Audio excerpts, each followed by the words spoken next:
Okay, now we're moving on to Gallop. Gallop is a roll exercise.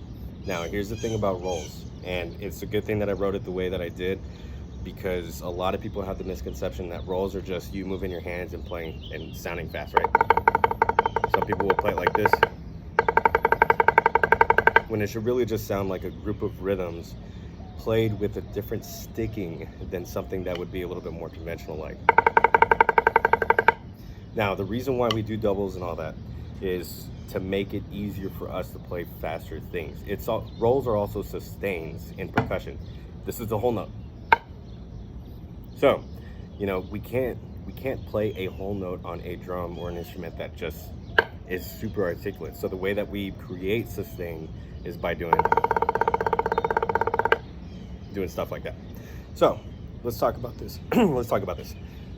First things first, approaching the double, push the second note out. Do not downstroke the second note. The reason why is because it's a rebounded rhythm. You don't want to downstroke the second note and then have to work to bring the stick back up. You should just be able to bounce it and allow the stick to do the upstroke for you. So that's the first thing. Second thing, the offhand. You don't want to downstroke because you're trying to teach yourself to do this.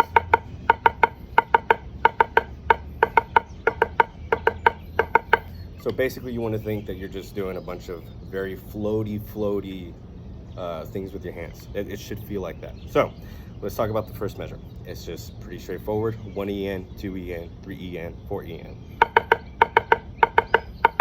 Obviously with the emphasis being on the right hand double. The second measure is going to work on the second or the second half of the beats. 1 and a 2 and a 3 and a 4 and a. And we're going to get the left hand going there. So those are the fours. The twos are the next part, so that's going to be the third and the fourth measure. It's going to be basically playing the same initial patterns 2 times per measure for 2 measures. So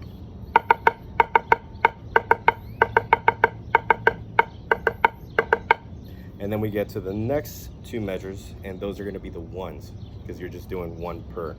Right, left, and then right, left, repeat.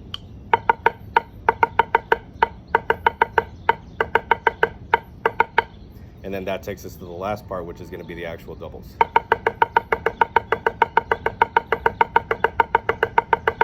And the goal is to get even sounding 16th notes, not even sounding rolls.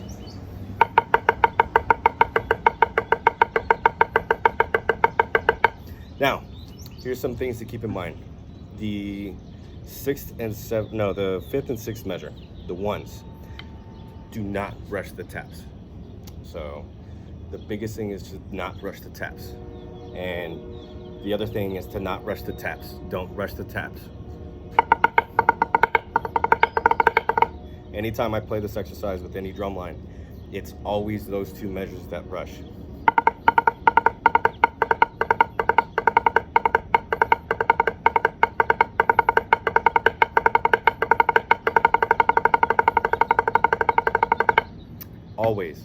Always, I guarantee it. I guarantee you, first day of band camp, when we get back, we are gonna play this exercise, and I guarantee you, it's gonna rush. So, I'm gonna play this exercise again, not rushing, so that way you can play along. 1, 2.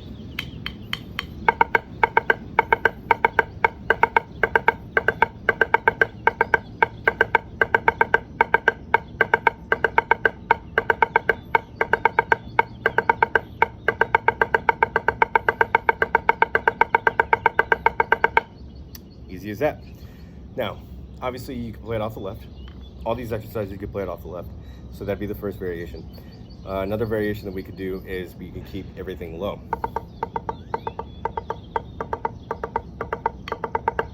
Do that. You could do it where you accent the taps.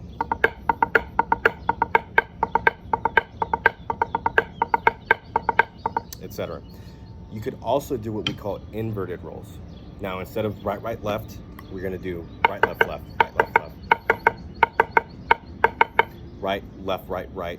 So in other words, the second note of the double is going to be on the opposite hand. And then when it goes back to the initial downbeat of whatever we're playing, whether it be the downbeat or the upbeat, it's going to land on the same hand doing the double. So in this case would be right, left, left. So landing on the upbeat with the left hand, right, left, left, and then right, left, right, right. So those are different variations you could do. You could do that off the right, you could do that off the left. And yeah, it's basically about it.